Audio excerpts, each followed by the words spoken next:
Download aplikasi Tarbiyah Sunnah di handphone Anda. Tersedia di Google Play dan App Store.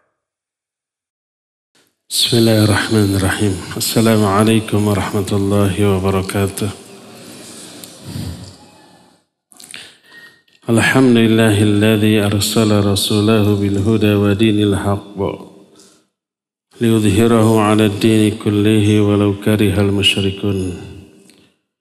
Wa asyhadu an la ilaha illallah wahdahu la syarika lah wa asyhadu anna Muhammadan 'abduhu wa rasuluh sallallahu alaihi wa ala alihi wa ashabihi wa sallama tasliman mazida wa ba'd. Hadirin jamaah Masjid Agung Subang yang Allah muliakan, alhamdulillah kita kembali berjumpa melanjutkan kajian tentang amal muta'addi. Amal yang manfaatnya tidak hanya untuk diri sendiri tapi juga untuk orang banyak. Sudah 2 poin yang kita terangkan amal muta'addi yang pahalanya jariyah. Jariyah itu mengalir terus. Ikhwan sekalian, salah satu amal jariyah adalah sikap peduli terhadap sesama. Membantu orang lain di dalam memenuhi kebutuhan-kebutuhannya, membantu kesulitan-kesulitannya, dan melepaskan mereka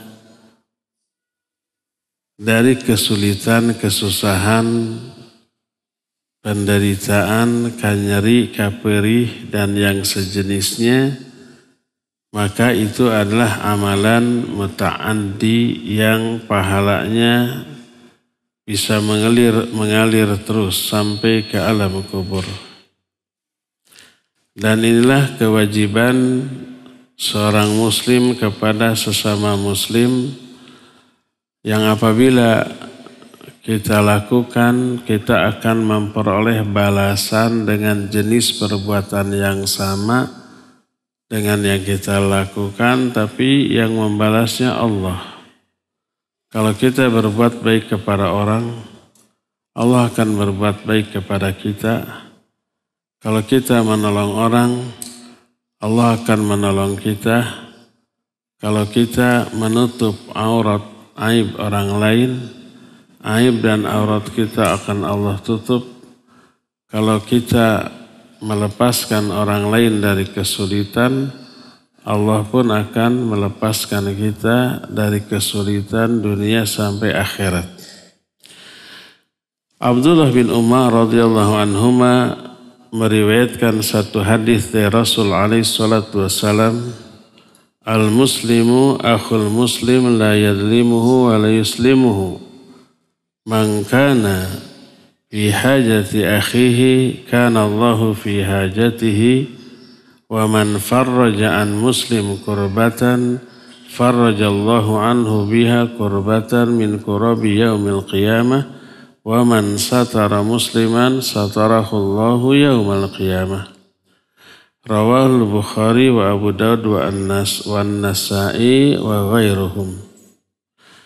Kata Rasulullah SAW, seorang muslim adalah saudara bagi muslim lainnya.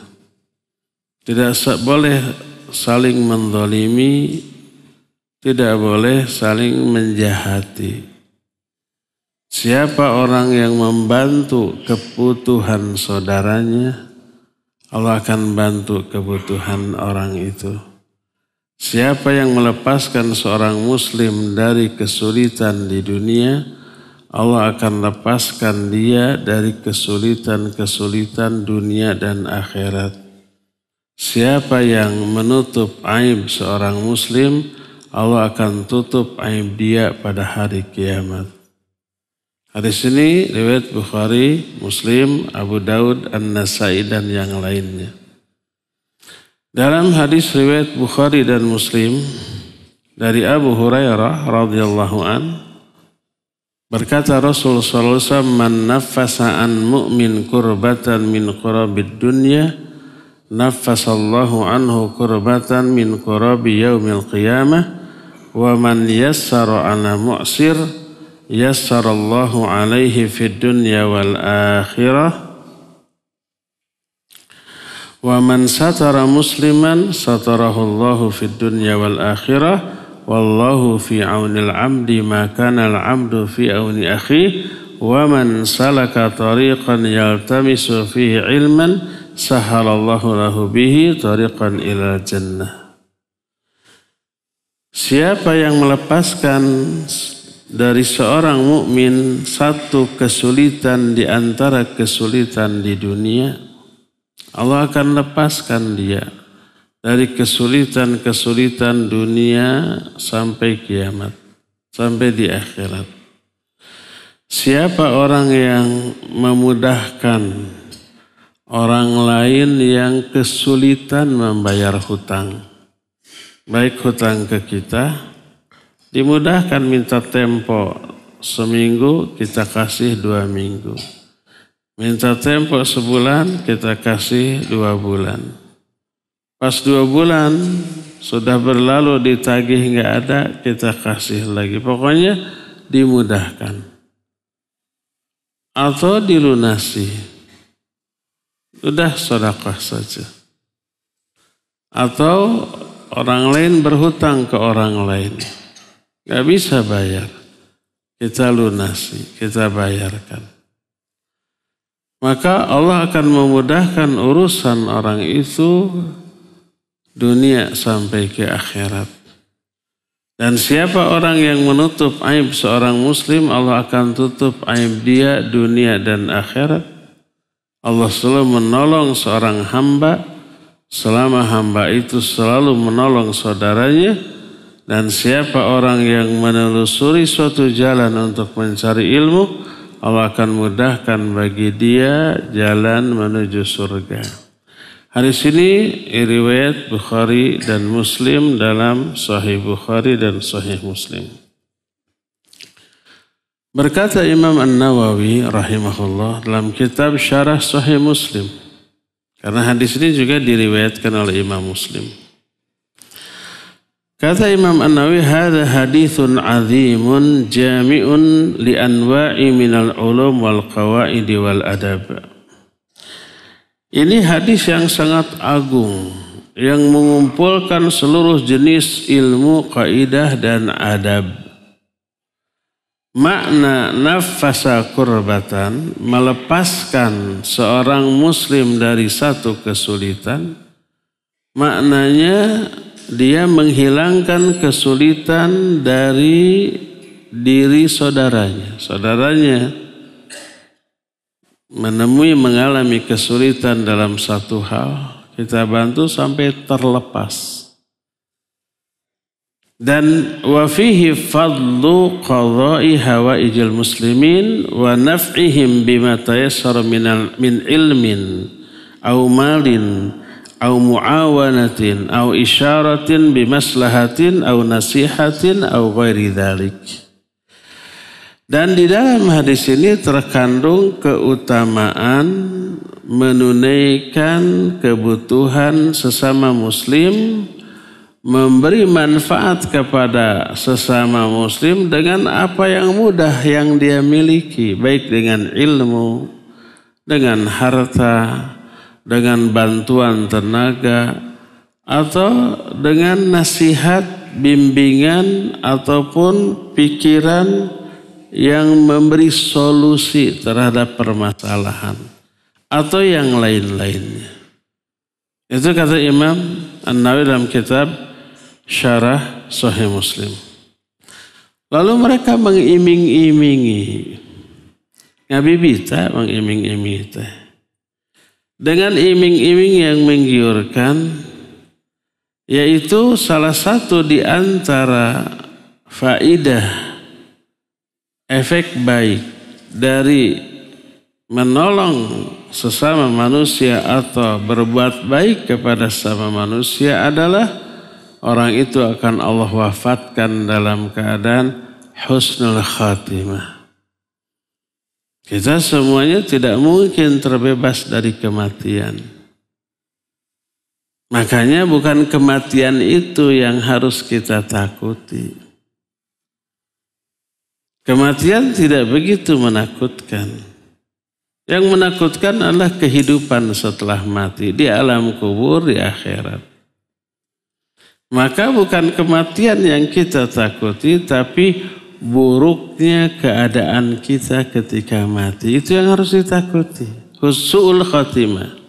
Adapun kalau husnul khatimah itu yang kita harapkan. Semua kita ingin mati dalam keadaan apa? Husnul khatimah. Banyak cara. Salah satu di antaranya adalah banyak berbuat baik ke orang. Siapa orang yang baik ke sesama manusia, Allah akan jaga dia dari mati dalam keadaan su'ul khatimah. Allah akan jaga jangan sampai buruk di akhir hayatnya.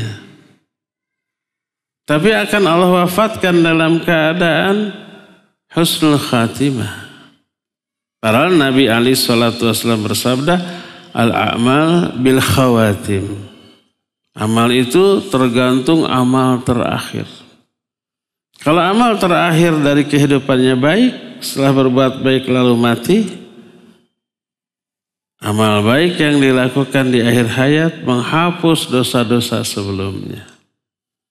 Tapi kalau amal di akhir kehidupannya buruk, su'ul khatimah, menghapus kebaikan-kebaikan sebelumnya. Al-a'mal bil khawatim. Nah, makanya berupaya untuk husnul khatimah. Salah satu upaya yang kita lakukan, banyak berbuat baik ke orang. Banyak melakukan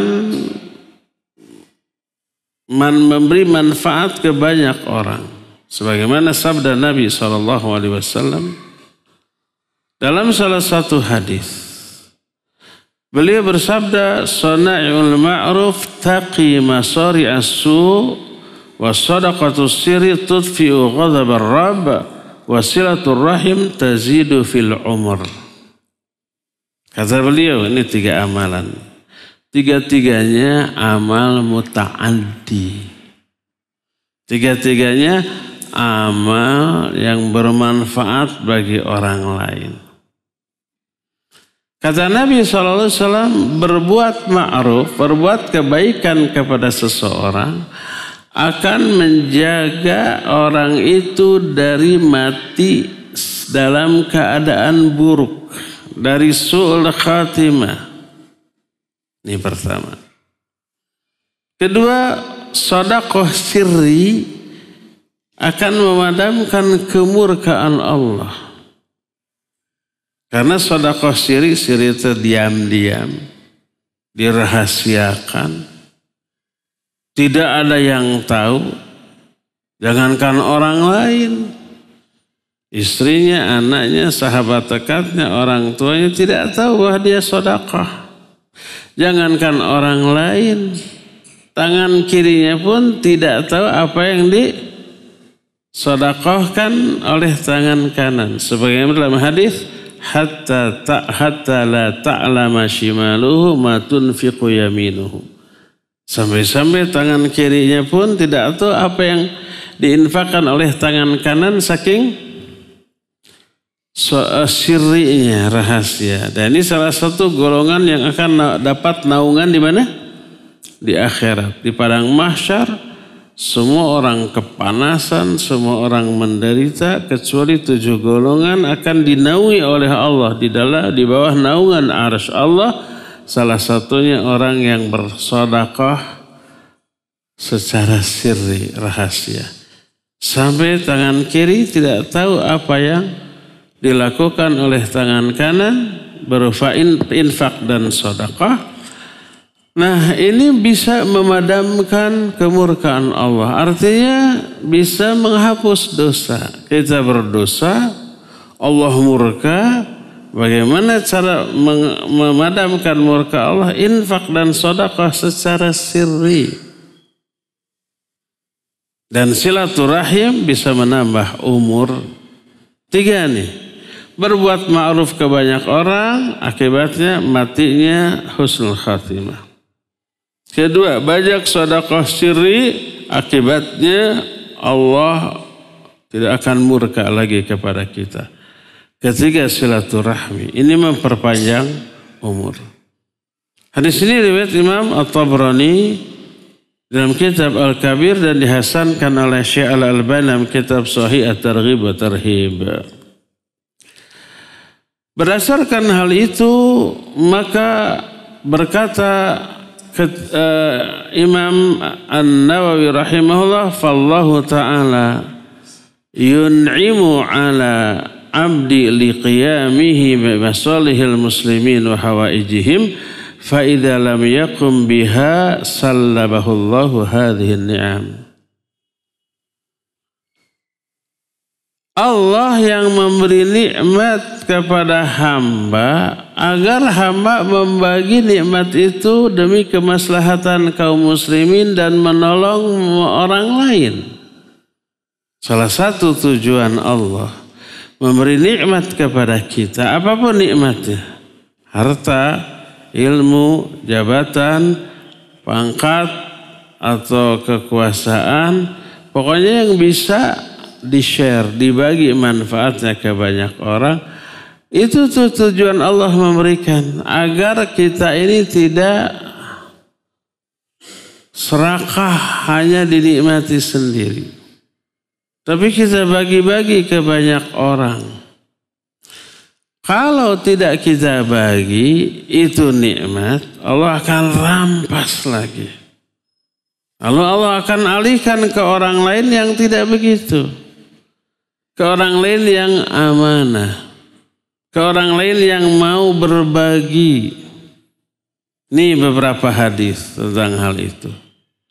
Ingat ya ikhwan akhwat yang banyak uang, jangan pelit, jangan koret, jangan cedit, jangan buntut, kasiran, jangan keket, merengkel, cap jahe, merege, hese. Nih harus takut dengan beberapa dalil baik ayat atau hadis berikut ini. Pertama dari Ibnu Umar radhiyallahu anhuma. Berkata Rasulullah sallallahu alaihi wa alihi wasallam, "Inna lillahi ibadan ikhtassahum bin ni'am limanafi'il ibadah. Yuqirruhum fiha ma badzaluha fa idza mana'uha naza'aha minhum fahawwalaha ila ghairihim." Allah itu memiliki beberapa hamba yang spesial. Apa spesialnya? Allah berikan nikmat kepada mereka agar mereka memberi manfaat dengan nikmatnya kepada hamba-hamba Allah yang lainnya, agar dibagi. Ini janji Allah melalui lisan Rasulnya, yuqirruhum fiha ma badzaluha. Allah akan tetap curahkan itu nikmat kepada mereka selama mereka membagi nikmat itu ke orang lain. Fa idza mana'uha, kalau mereka menahan untuk dirinya sendiri, diri aja dan keluarga. Batur mah mangsa bodoh, rek lapar, rek henteu, rek susah, rek henteu, teu paduli kan gitu. Wa idza mana'uha, kalau mereka menahan hartanya, naza'aha minhum, Allah cabut ini harta dari mereka. Fahawwalaha ila ghairihim, lalu Allah offer ke orang lain. Allah pindahkan ke orang lain. Hadis ini sahih riwayat Imam At-Tabrani dalam kitab Al-Awsat. Syekh Al-Albani menjelaskan kesahihan hadis dalam kitab At-Targhib wa Tarhib, Sahih At-Targhib wa Tarhib. Ini hadis pertama. Hadis kedua masih juga dari Ibnu Umar radhiyallahu anhu dengan lafaz yang sedikit berbeda. Masih diriwayatkan oleh Imam At-Tabrani dengan sanad yang hasan. Berkata Rasul sallallahu alaihi wasallam, "Inna lillahi inda aqwamin ni'aman yuqirruha indahum ma kanu fi hawaijin nas ma lam yamilluhum fa idza malluhum naqalaha ila ghairihim. Allah memiliki beberapa hamba yang Allah berikan nikmat. Tidak disebut jenis nikmat, seluruh nikmat. Pertama, lafadznya jamak, ni'aman, jamak dari nikmah. Kedua, nakirah, pakai tanwin. Umum nikmat apa? Baik nikmat harta, nikmat pangkat, nikmat jabatan, nikmat kekuasaan, nikmat ilmu, nikmat apapun. Allah memiliki beberapa hamba yang secara spesial Allah beri nikmat, Allah akan curahkan nikmatnya kepada mereka selama mereka menggunakan nikmat itu untuk membantu kebutuhan manusia. Untuk berbuat baik tuh.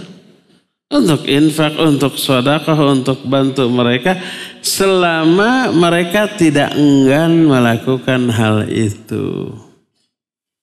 Ketika mereka enggan, nggak mau berbagi, nggak mau memberi manfaat, nggak mau menolong, maka Allah alihkan nikmat itu kepada orang lain.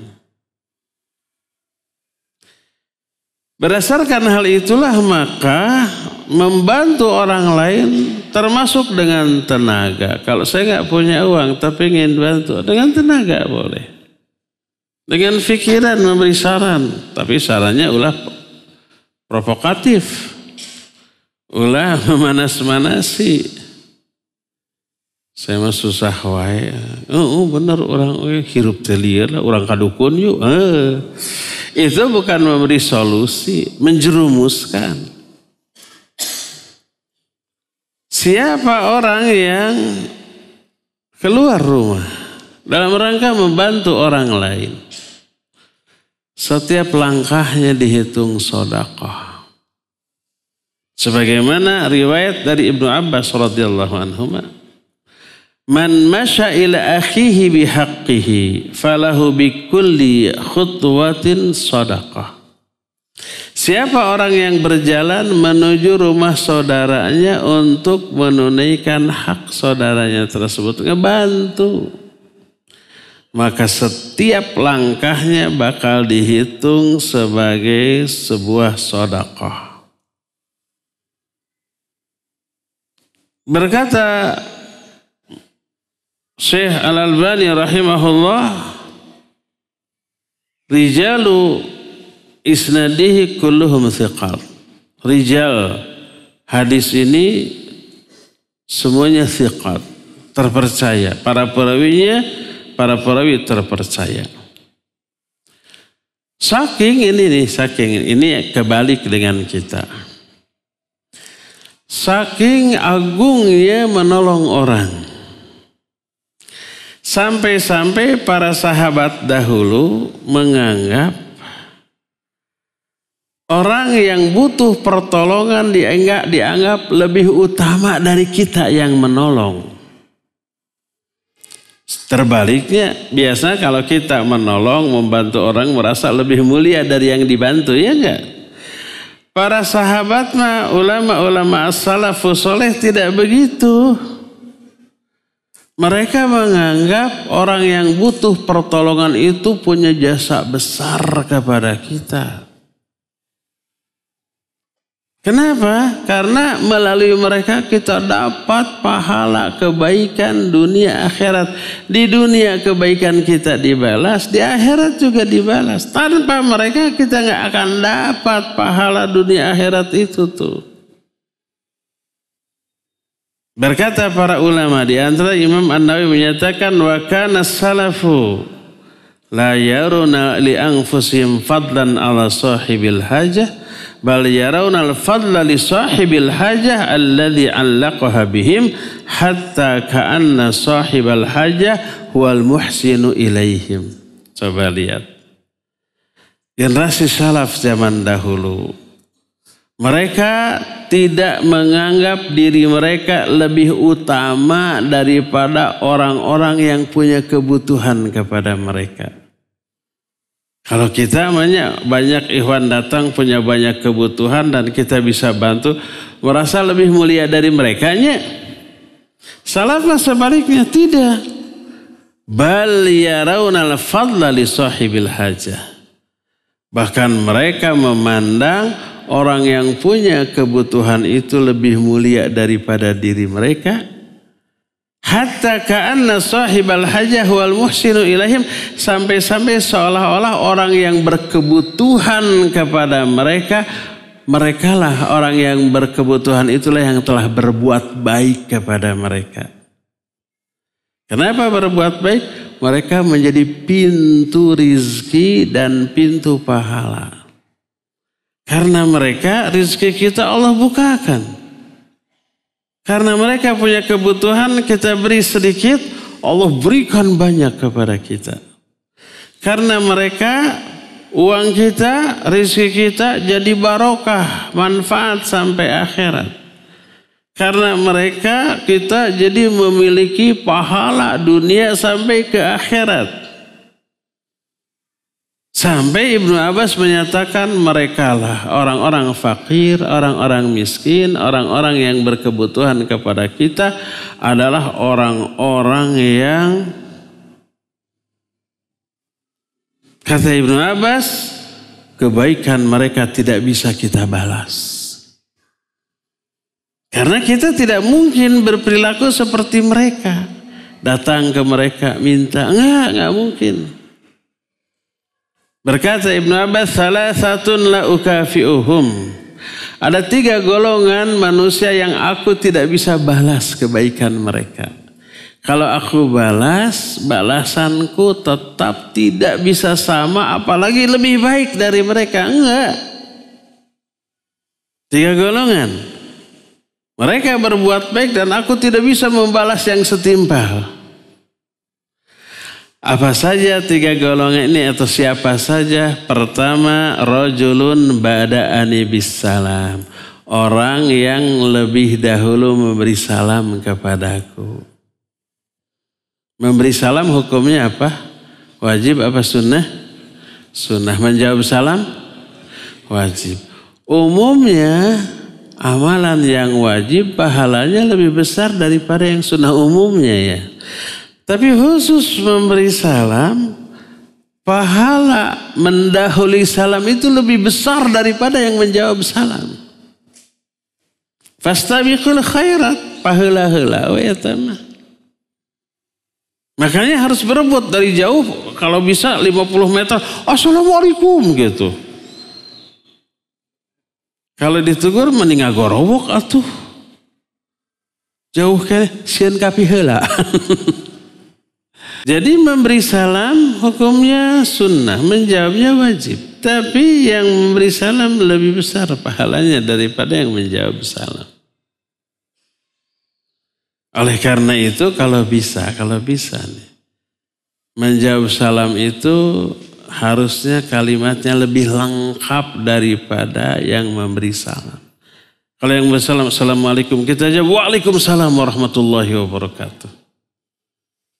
Ya itu lebih baik. Atau kalau umpamanya yang beri salam, assalamualaikum warahmatullahi wabarakatuh. Aduh, nggak bisa membalas yang lebih baik.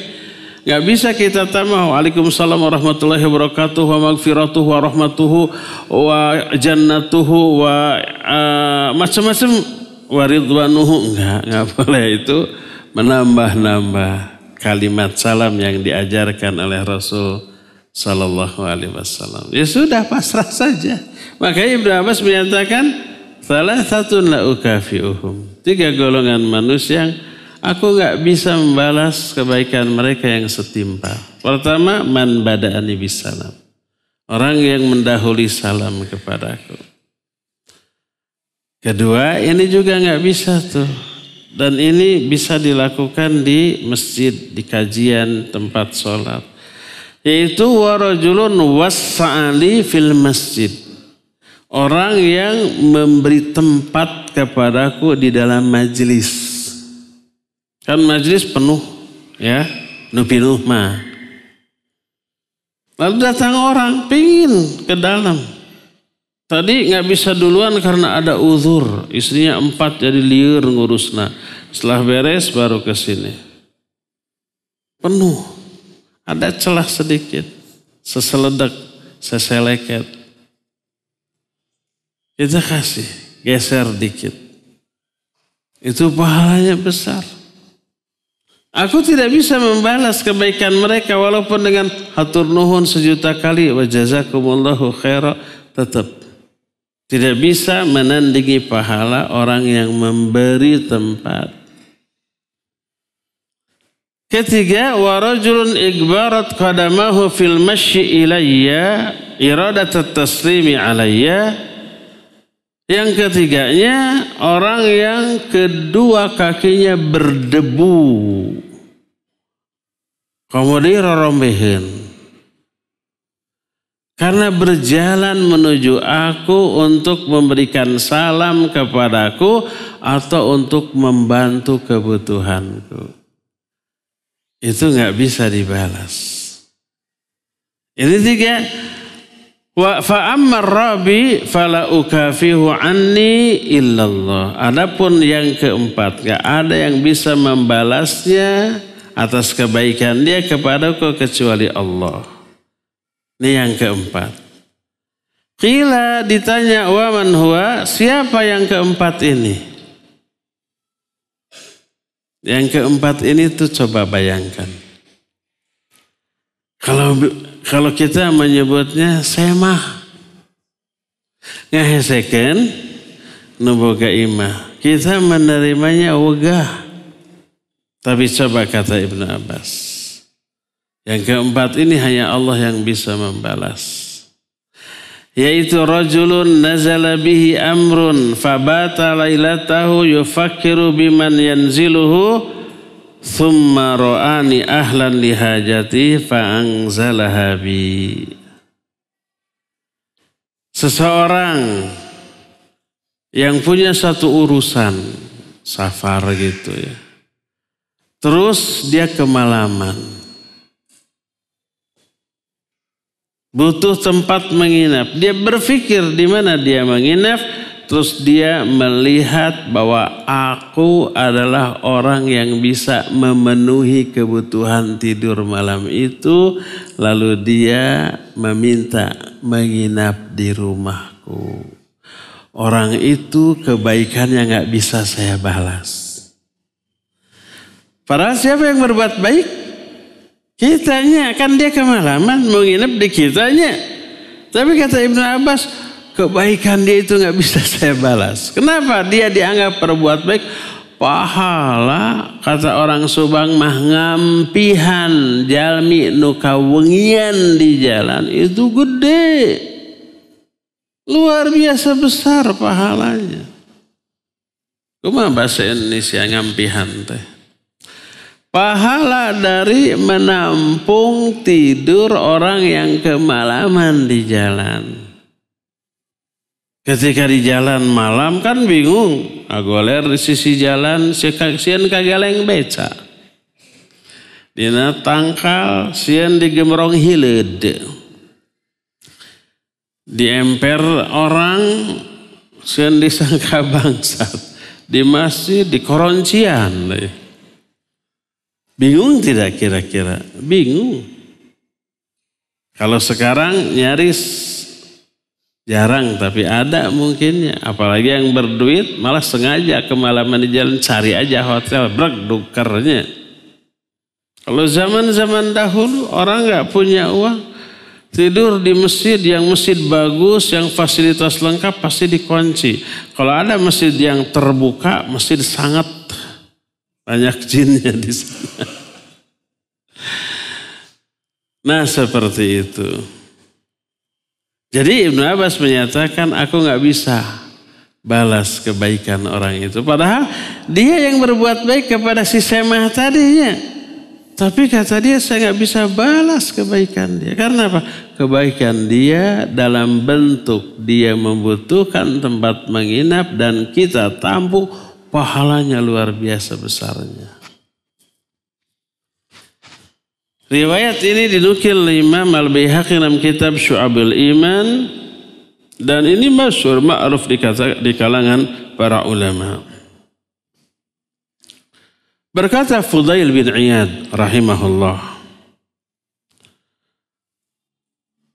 kata beliau, zakaru anna rajulan ata rajulan fi hajatin lahu faqal khasastani bi hajatika jazakallahu khaira wa syakaralah. Dibalik dengan kita Maya. Kata Fudail bin Iyad, dulu generasi sebelum aku berarti kalangan sahabat dan tabi'in menerangkan ada seseorang yang datang kepada orang lain karena ada keperluan. Minta pertolongan. Yang didatangi itu berkata, khasastani bihajatik. Kamu menghususkan memilih aku untuk memenuhi kebutuhanmu.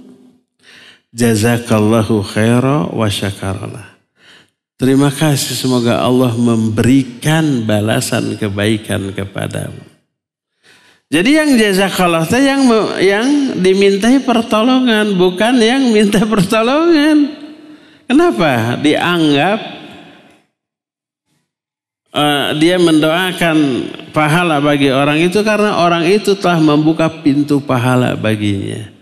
Karena kamu datang ke saya minta pertolongan, saya jadi dapat pahala melalui kamu dengan cara menolong kamu. Wa jazakallahu khair. Semoga Allah pun membalasmu dengan kebaikan. Kalau kita makan nggak pernah begitu datang, alhamdulillah kamu banyak keperluan kan kepada minta 1 juta kan? Saya siapkan 2 juta jazakallahu khair. Ada yang begitu? Tidak ada. Begitu datang, ya masih gana mah duit ya baik. Kan gitunya. Pasang muka lagi hasem, teu amis. Ada seorang ulama namanya Abi Aqil Al-Baligh. Dia ini salah satu di antara rakyat yang sebenarnya penguasa yang mengada-adakan kebid'ahan. Namanya Marwan bin Al-Hakam. Yang terkenal dengan sebutan bid'ah Marwaniyah. Marwan ini penguasa yang pertama merubah sholat id seperti sholat Jumat. Apa perbedaan sholat id sama sholat Jumat? Kalau sholat Jumat khutbah dulu lalu sholat. Kalau sholat id, sholat dulu baru Jumatan. Sholat dulu baru khutbah, dibalik. Perbedaan lainnya, hari Jumat mah harus Jumatnya, hari sholat id mah harinya bisa berbeda. Marwan ini merubah sholat id seperti sholat Jumat. Jadi khutbah dulu baru sholat. Padahal dia tabi'in. Para sahabat saat itu masih ada, masih banyak. Dan diprotes. Nabi SAW dahulu sholat dulu baru khutbah. Ini kok khutbah dulu baru Jumat. Baru sholat. Dah kekeh itu. Kekeh dia harus khutbah dulu baru sholat. Nah, lalu dikenal dengan sebutan bid'ah Marwaniyah. Sudah hadis itu sampai sana saja. Terus gimana sikap para sahabat? Apakah ikut ataukah memisahkan diri? Karena ini bid'ah.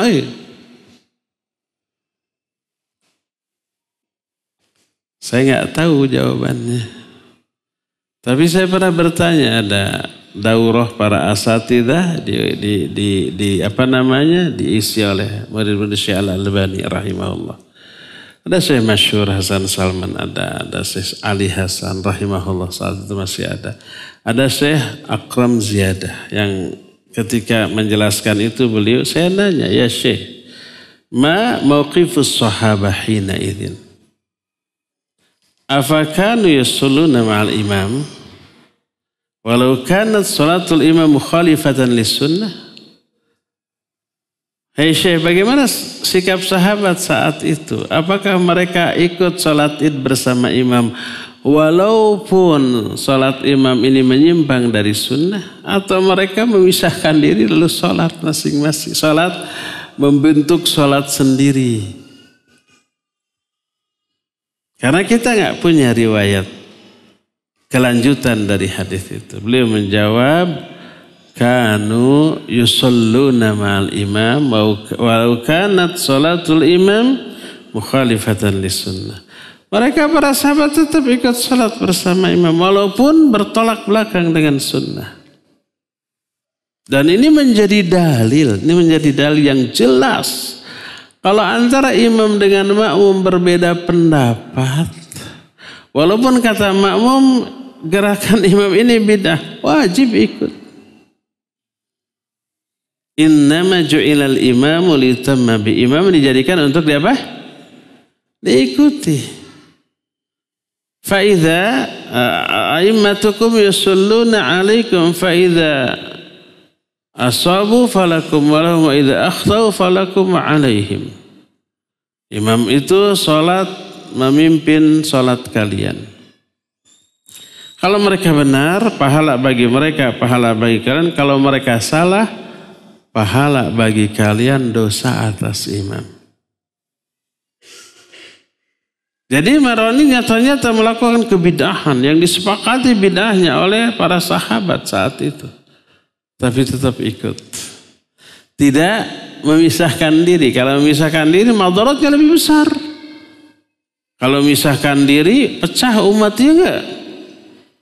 Terus apakah khalifah itu penguasa akan diam? Enggak akan diam, diberantas demi kemaslahatan. Timbul peperangan, macam-macam. Maka tutup pintu-pintu madarat itu, sudah ikut imam saja. Dan ini salah satu di antara secuil dalil dari banyak dalil yang menjelaskan bila imam dan makmum berbeda pendapat dalam gerakan sholat, maka makmum harus ikut imam demi kemaslahatan. Walaupun menurut makmum itu teh bid'ah. Makanya kalau kita sholat subuh di masjid orang lalu imamnya kunut dan menurut kita kunut subuh itu bid'ah, ikut saja. Athar atau dalilnya banyak tentang hal ini loh. Orang kaget ya, sok, ayah ustad sigakia, ayah sigakia. Tapi itu yang lebih maslahat. Kita siap mempertanggungjawabkannya secara dalil. Nah, Abi Aqil Al-Balik ditanya, kaifa ra'aita Marwan bin Al-Hukam inda talabil hajati ilaih? Bagaimana engkau melihat Marwan bin Al-Hakam ketika ada orang yang butuh kepada dia? Lihat, walaupun dia mengadakan kebid'ahan, tapi kepemimpinannya itu dicintai oleh rakyat. Bager, baik, tidak zalim. Bagaimana engkau melihat Marwan Al-Hukam ketika ada orang yang butuh kepada dia? Bagaimana jawabannya?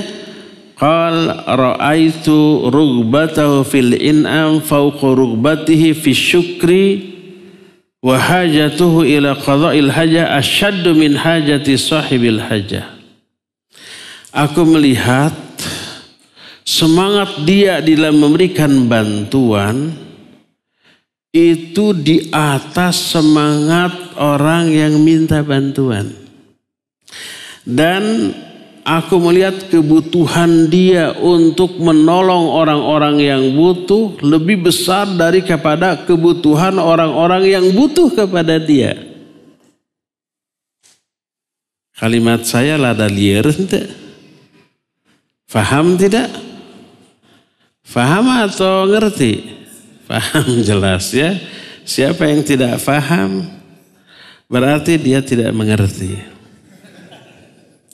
Ulangi. Ra'aitu anna rugbatahu fil in'am. Aku melihat minat dia, keinginan dia untuk memberi nikmat, menolong kepada orang lain, itu di atas keinginan orang yang mau minta bantuan kepada dia. Dan kebutuhan dia untuk menolong orang lebih besar dari kebutuhan orang yang punya kebutuhan kepada dia. Paham apa mengerti? Anggap aja pahamlah. Saya yakin dah penduduk Subang itu cerdas-cerdas, ya, cerdas mah. Oleh karena itu, ketika para ulama as-salafus saleh zaman baheula, satu hari dia tidak bisa menolong orang lain karena tidak ada orang yang bisa ditolong. Tidak ada orang yang minta bantuan, minta pertolongan kepada dia, maka dia menganggap itu musibah bagi dirinya dalam kehidupannya. Murung. Jadi kalau nggak ada yang minta tolong, nggak ada yang minta bantuan, nggak ada yang minta saran, minta solusi, alah musibah. Kenapa musibah? Dia tidak memperoleh pahala dari berbuat baik kepada orang lain. Pahala dari melepaskan kesulitan dari diri orang lain. Dianggap musibah itu. Dibalik dengan kita, kalau umpama hari itu datang orang minta tolong, aduh musibah hari ini. Tak.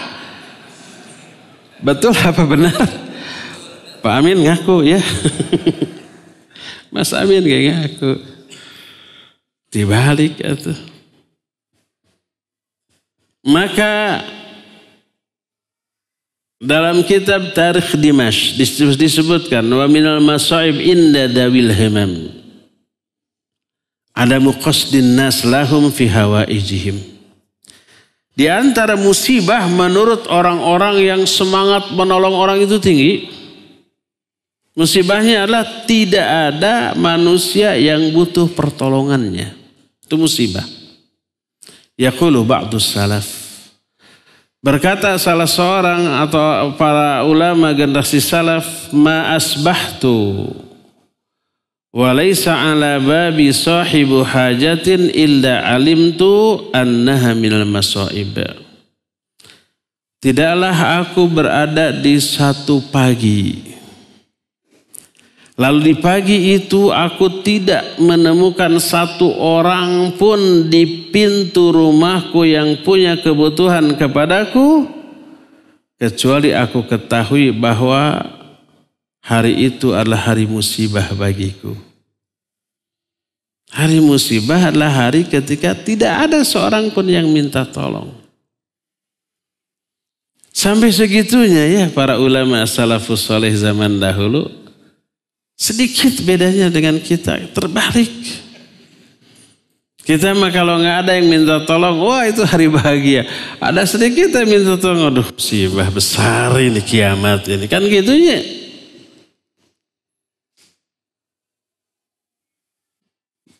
Maka kenapa para sahabat seperti itu? Pertama tadi itu. Mereka mengaplikasikan, mengamalkan sabda Nabi SAW, seorang muslim saudara bagi muslim lainnya. Tidak boleh saling mendolimi, tidak boleh saling membiarkan. Siapa yang menolong saudaranya, Allah akan tolong dia. Siapa yang melepaskan orang lain dari kesulitan, Allah akan lepaskan dia dari kesulitan dunia akhirat. Siapa yang memudahkan orang yang sedang kesulitan, Allah akan mudahkan urusannya. Siapa yang menutup aib orang lain, Allah akan tutup aib. Kan gitu. Ini tuh diperhatikan benar. Makanya setiap ada kesempatan membantu orang, itu luar biasa. Pertama ini kesempatan agar suatu saat Allah bantu saya dunia sampai akhirat. Tidak hanya di dunia, tapi terutama di akhirat. Kesulitan di dunia mah pasti ada akhirnya lah ya. Tapi kesulitan akhirat, na'udzubillah, dahsyatnya bukan main. Dan kita sangat butuh pertolongan Allah, bantuan Allah, solusi dari Allah di saat itu. Makanya semangat untuk membantu orang lain, untuk melepaskan orang lain dari kesulitan. Para ulama zaman dulu mencari siapa sih orang yang kesulitan. Kalau kita kan nyumputnya, bisa aya orang minta bantuan, ngumpet gitu. Nah seperti itu. Kalau orang ada suka ngebel atau nge-WA atau pesan message ke kirim message atau pesan ke kita suka minta bantuan, diblokir. Ayo gitu. Seri ngalamannya. Diblokir. Nyari riweuh wae jelema. Para sahabat dan ulama salafus soleh zaman dahulu sebaliknya. Dicari orang yang minta bantuan. Kalau nggak ada yang minta bantuan, aduh musibah. Hari ini musibah. Ini pertama. Kenapa para sahabat itu? Yang kedua, ada ukubah. Ukubah itu sanksi. Azab dunia sampai akhirat bagi orang yang enggan membantu orang lain yang kesulitan. Dan sanksinya dunia akhirat. Di antaranya nih sebuah hadis dari Ibnu Abbas radhiyallahu anhuma. Dia berkata Rasul sallallahu alaihi wasallam, "Ma min 'abdin an'ama Allahu alaihi ni'matan fa asbaghaha alaihi thumma ja'ala min hawaijin nasi ilaihi fatabarrama faqad arrada tilkan ni'mata lizzawal." Coba lihat. Tidak ada seorang pun hamba Allah yang diberi nikmat oleh Allah. Lalu Allah limpahkan nikmat itu dengan jumlah yang banyak kepada dia.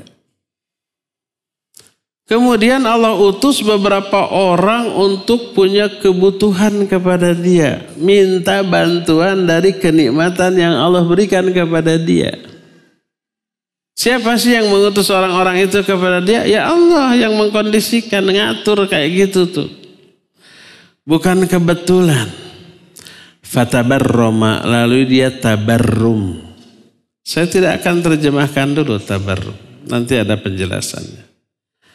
Berarti kalau dia tabarrum ketika banyak orang yang punya kebutuhan kepada dia, tapi dia tabarrum, berarti dia menyodorkan nikmat itu untuk segera musnah, dicabut oleh Allah. Hadis ini riwayat Imam At-Tabrani dalam kitab Al-Awsat, dihasankan oleh Syekh Al-Albani rahimahullah. Apa makna tabarrum? Tabarrum adalah at-ta'affuf was-sa'am wat-tadajjur wa syiddatul gham wa dhaikun nafs. Nah, tabarrum itu ta'affuf. Ta'affuf itu berkeluh kesah. Wala taqul lahuma uffin. Seorang anak tidak boleh menyatakan uff kepada orang tuanya. Mengatakan uff disebut ta'affuf. Mengeluh atau apa ya? Mengungkapkan kejengkelan, ketidakridhoan ketika disuruh oleh orang tua. Jangan tupang nyapukan, si mama nitah deui. Itu ta'affuf. Walaupun nurut. Bari yang manyun. Bari kan nyapuna teh bukan biasa. Gitu-gitu tah. Da keheul teh. Waktunya main harus nyapu. Ta'afuf namanya. Tabarrum adalah ta'afuf, berkeluh kesah. Ketika ada orang yang punya hajat, punya kebutuhan kepada dia, wa tadajjur wa syiddatul gham wa dhaikun nafas. Hatinya sumpek, sempit. Dia cemberut. Dia menunjukkan kejengkelan, ketidakridhoan ketika ada orang yang minta bantuan kepada dia. Itu makna ta'affuf. Siapa orang yang diberi nikmat yang melimpah oleh Allah, lalu Allah mengirim orang-orang yang berkebutuhan kepada dia, lalu dia tabarrum. Tabarrum itu menunjukkan kejengkelan, kesumpekan hati, cemberut, kekesalan, berkeluh kesah, luhlah gitu ya. Faqad arradatilkan ni'mah lizal, berarti dia sudah menempatkan nikmat yang Allah berikan kepada dia di tempat yang sebentar lagi musnah atau dicabut oleh Allah Subhanahu wa taala. Maka berkata muallif, fa kullu sahibi ni'matin addat ila ayyaulan nasu ilaihi bisababiha kal alim wal mufti wad da'iyah wal murabbi wal amir wal qadi wal mas'ul wat tabib wal muhami wat tajir wal ghani wa nahwihim min afradil mujtama mimman an'ama Allahu alaihim bi ni'amin ja'alat lahum makanah bainan nas aw salata fil mujtama aw fiha naf'un muta'addin li ghairihi minan nas misla haula'i idza tadhammaru wa ta'affafu wa dhaqu dhar'an fil khalqi ba'da an sarat hajatun nasi ilaihim takabbaru alaihim wa aradu anhum wa sya'amu dhalika wa tadajjaru minhu fa asabahum bisababi dhalikal gham wa dhaiqun nafs fa innahum mu'arriduna li zawali hadzal fadl anhum kama fil hadits sabiq. Maka semua orang pemilik nikmat yang karena nikmatnya itu dia bisa membantu banyak orang, seperti orang yang berilmu, seperti mufti, ahli fatwa, seperti dai, seperti murabbi, pembina, pendidik, pengarah, seperti amir, pemimpin, seperti hakim, seperti tabib, tukang ngobatin, ya bisa dokter, bisa herbalis, terapis atau apa. Wat tajir wal ghani, pedagang yang kaya raya, ya, orang yang kaya. Dan orang-orang sejenis yang Allah berikan nikmat kepada mereka. Yang karena nikmat itu mereka memiliki kedudukan spesial di tengah masyarakat. Dihormati sebagai orang kaya. Dihormati sebagai orang berpangkat. Sebagai orang berpengaruh gitu ya. Nah, terus mereka berkeluh kesah, menunjukkan ekspresi kekesalan, hatinya sumpak dan sempit ketika datang orang meminta bantuan kepada mereka. Akhirnya mereka menolaknya. Berarti mereka menempatkan seluruh nikmat yang Allah berikan kepada mereka di tempat yang menyebabkan sebentar lagi dicabut oleh Allah, dimusnahkan oleh Allah Azza wa Jalla. Inilah yang Allah tekankan atau jelaskan dalam Al-Quran. Allah wanti-wantikan dalam Al-Quranul Karim. Di antaranya nih, surah yang ayat yang sering disalahfahami oleh kebanyakan manusia, yaitu surah Ar-Ra'd ayat yang ke-11. Allah menyatakan innallaha la yughayyiru ma biqaumin hatta yughayyiru ma bi anfusihim. Sering diartikan secara salah, Allah tidak akan merubah nasib suatu kaum sehingga kaum itu merubah nasibnya sendiri. Salah, enggak ada nasib dalam ayat ini.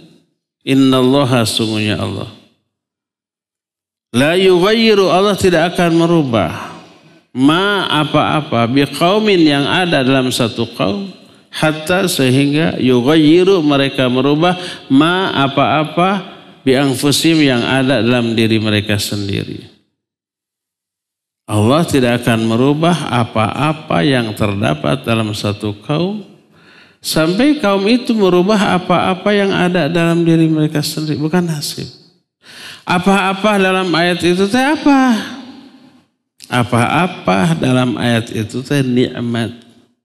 Allah tidak akan merubah nikmat yang Allah berikan kepada suatu kaum menjadi azab sampai kaum itu merubah nikmat yang ada pada diri mereka menjadi azab dengan cara tidak disyukuri, dengan cara tidak dibagi gitu.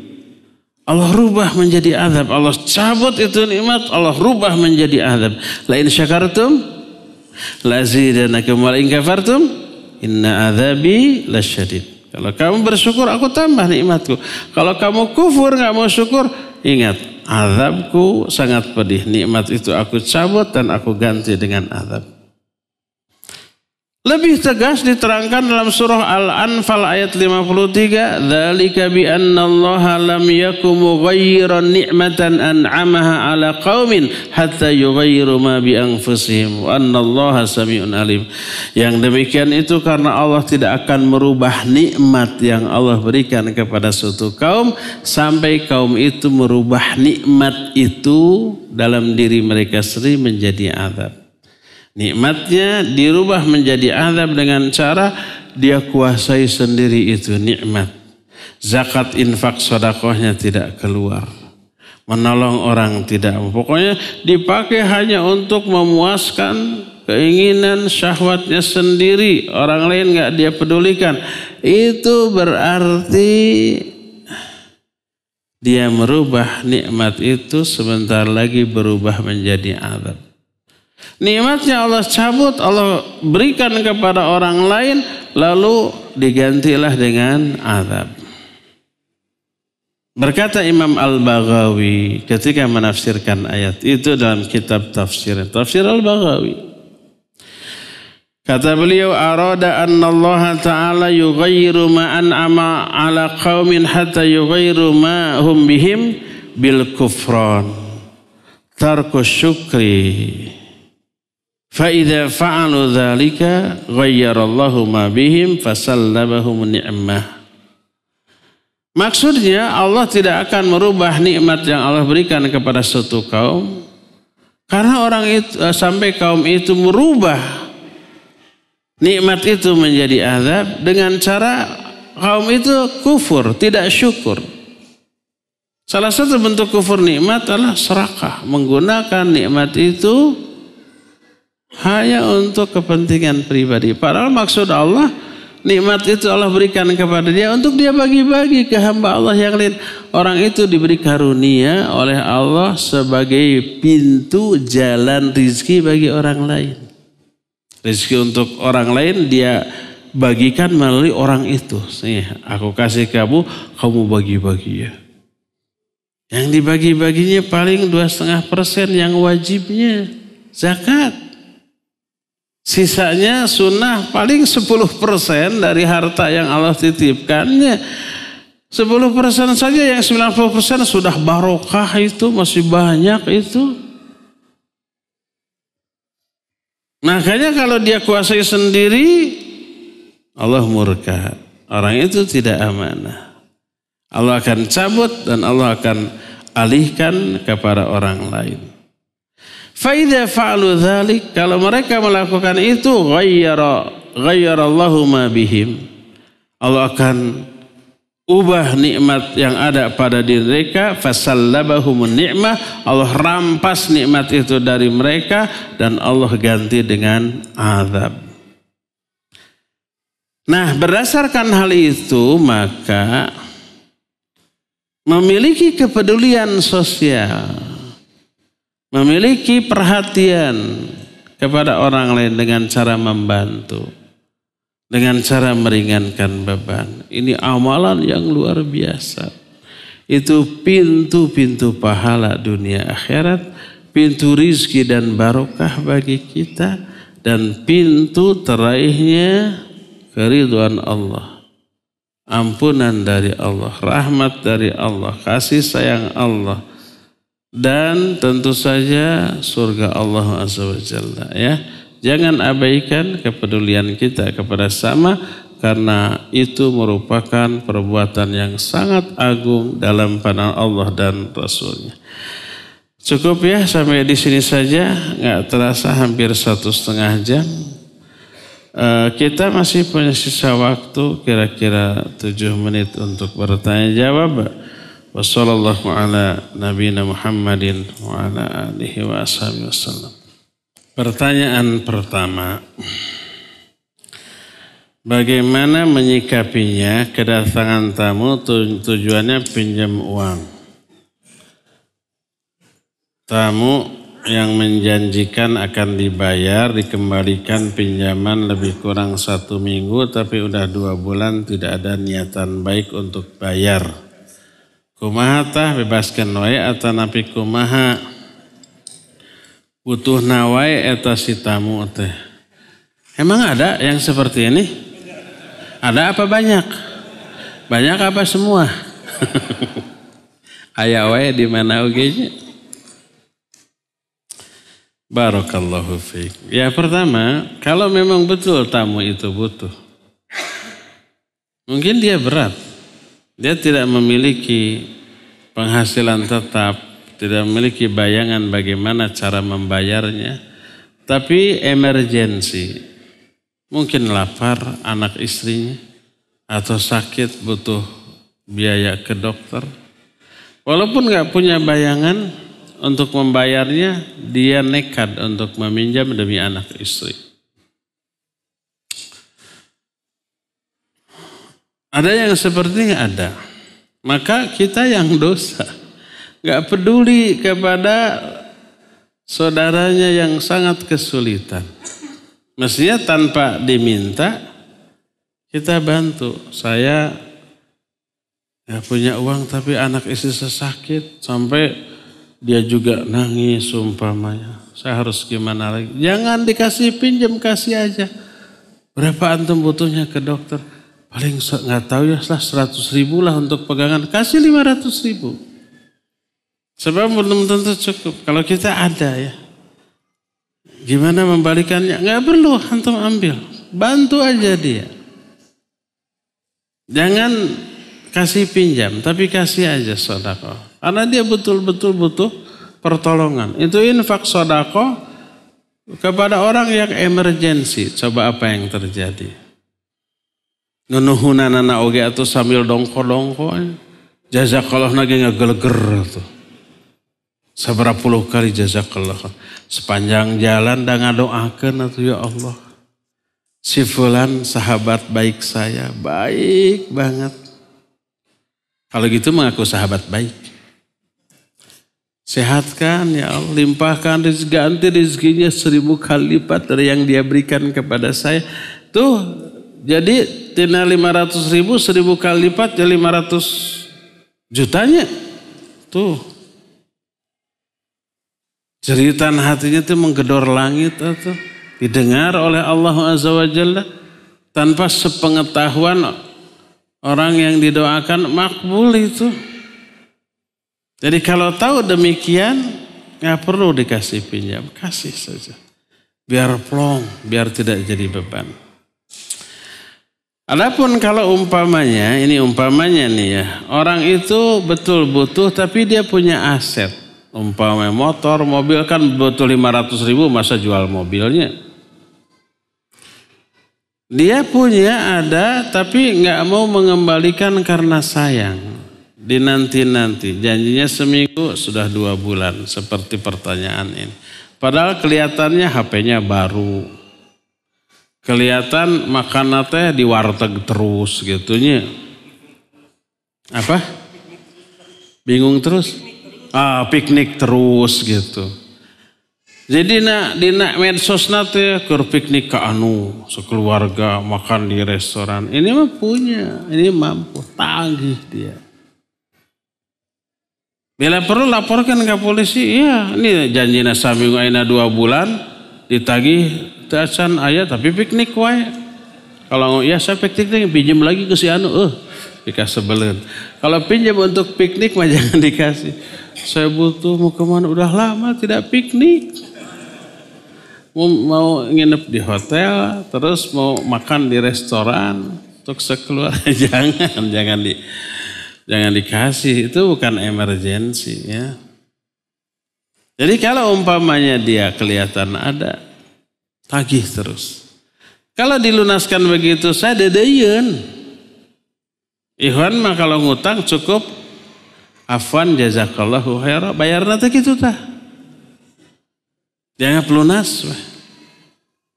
Dan biasanya kita lebih segan nagihnya. Kan yang berhutang lebih galak daripada ngasih hutangnya. Jadi seperti itu. Jadi kalau ada dia punya untuk membayar, tagih terus ya. Jangan dibiarkan. Jangan dibebaskan, jangan. Kalau dibebaskan nanti dia berbuat lagi ke orang lain atau dedeyen ke kita. Berbuat lagi. Cegah dia dari kezaliman. Itu perbuatan zalim. Mutilul ghina zulmun. Menunda pembayaran hutang di saat dia mampu itu kezaliman. Cegah dia dari kezaliman. Tagih. Saya belum punya, gening piknik wae. Bilang saja begitu ya. Tapi kalau dia betul-betul secara objektif kita tagih ke rumahnya. Saliuk be. Jadi semua yang ada di rumah saya kelihatan. Gak punya apa-apa lagi.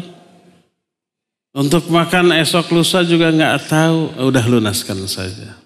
Kalau memang kondisinya dia benar-benar tidak mampu, lunaskan saja. Bilang apa jangan bilang. Biar ngemplong. Biar tidak menghindari kita terus. Dia ingin bayar tapi gak mampu. Jadi wegah ketemu kita. Lihat kita dari jauh bercet lompat gitunya. Kasihan dia. Sudah bilang, hutang antum lunas, saya sedekahkan. Sudah. Itu jadi infak, jadi sedekah. Kalau memang realitanya dia memang tidak punya. Ustadz Afan mobil Ustadz apa? Dicoret. Benarkah jika kita menghutangi seorang, kita akan dapat pahala sedekah sejumlah uang yang kita pinjam setiap saat? Betul, selama belum dikembalikan saat itu dianggap sedekah. Maka selama kita tidak mepet dan dia tidak zalim, biarkan sajalah. Pahala ngalir terus tuh ya. Tapi kalau dia umpamanya punya, ya kemudian bayar, alhamdulillah eta nu diantos-antos di kamari.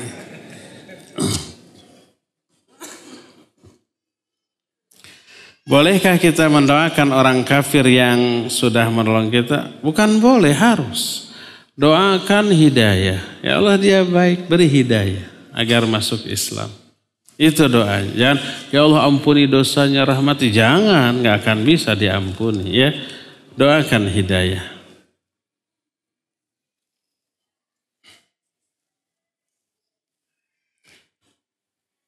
Kalau seseorang sudah niat kurban, namun dia lupa memotong kuku, bagaimana hukumnya?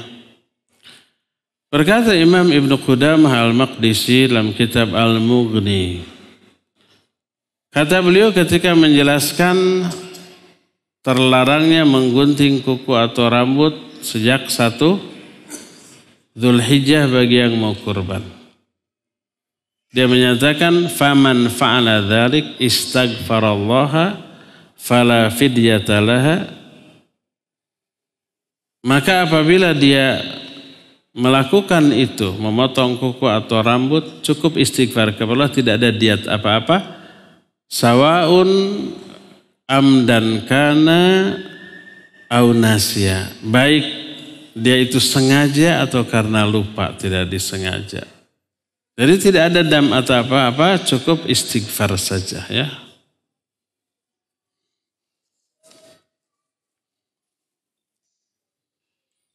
Bagaimana menyikapi ketika ada seseorang yang meminjam uang, sedangkan orang itu hutangnya sudah di mana-mana, penyakit ya mah berarti, modus.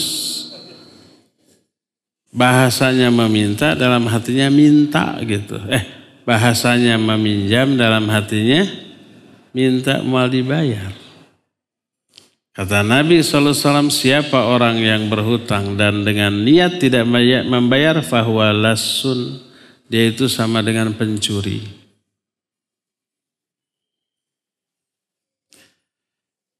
Sedangkan orang itu hutangnya di mana-mana atau sudah mendapat cap bahwa kalau hutang dia tidak pernah membayar, bantu atau tidak. Tergantung keadaan, emergensi apa tidak. Kalau umpamanya dia bisa bekerja, bisa usaha, tapi malas, yang dia lakukan modus tadi, pinjam ke sana, pinjam ke sini gitu ya. Jadi acting memasang muka memelas. Ngarang-ngarang kesulitan yang sebenarnya tidak sesulit itu kondisi dia. Hanya malas. Jadi dapat nafkah itu dari pinjam ke sana ke sini dengan niat tidak membayar, jangan. Jangan dikasih, biar dia mikir, biar dia merasakan. Ya. Kadang ada kondisi ikhwannya gitu, si anaknya itu pikawatirin. Kalau dikasih, si ikhwana pika sebelen, tidak dikasih, anak istrinya kasihan. Kita jadi bingung ya. Anak istri sudah lama tidak makan. Ya. Ada sekitar 2 jam belum makan lagi. Pinjam berapa? 200. Ke istrinya kan 20.000, ke dianya jajan sendiri ke warteg. Pika sebelen. Kalau ada yang begitu lebih baik kalau ngasih jangan ke suaminya, kasih aja ke istrinya dan ke anaknya. Jangan ke dianya, ya. Terakhir, saya ibu dari Zang, ya? Ibu dari Zang. Oh, 2 anak. Ini apa sih Acu? Saya ibu dari 2 anak. Laki-laki sudah menikah semua. Nini berarti ini. Usia saya 57 tahun single tuh kan, 57 tahun. Suami meninggal 7 tahun yang lalu. Iklan ini mah.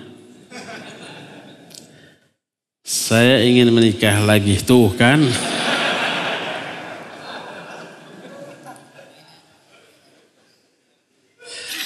Mas Amin nanya nomor HP-nya.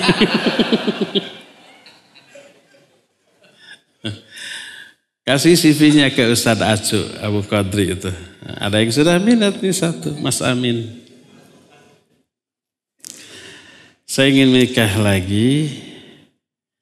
Saya ingin menikah lagi, ada yang ngajak ta'aruf. Tapi masalahnya sudah keduluan. Masalahnya anak saya semua tidak setuju dengan berbagai macam alasan.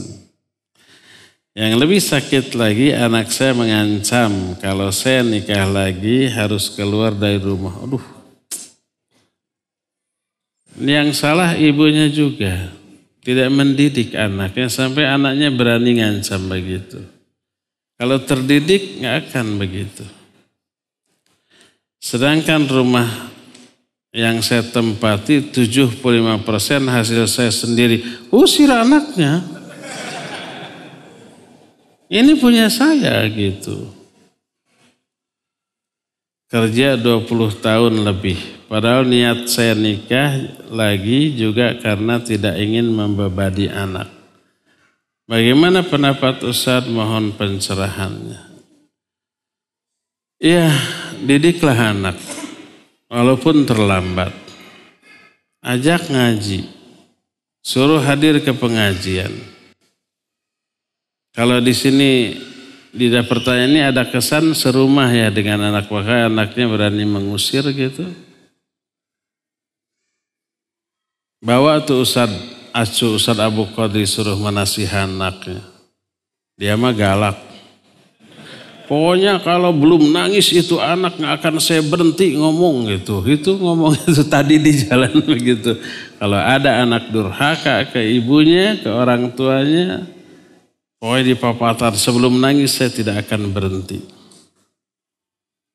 Jadi nasihati saja anaknya. Bilang ibu masih hidup dan normal. Mungkin ini sudah menopause 57 ya.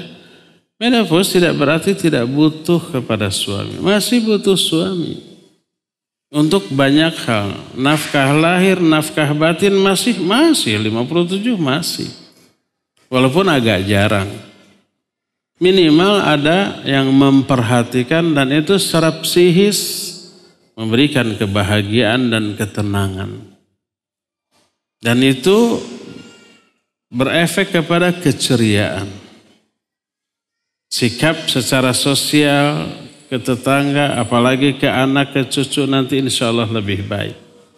Tidak akan melamun, tidak akan malaweng, tidak akan kesepian.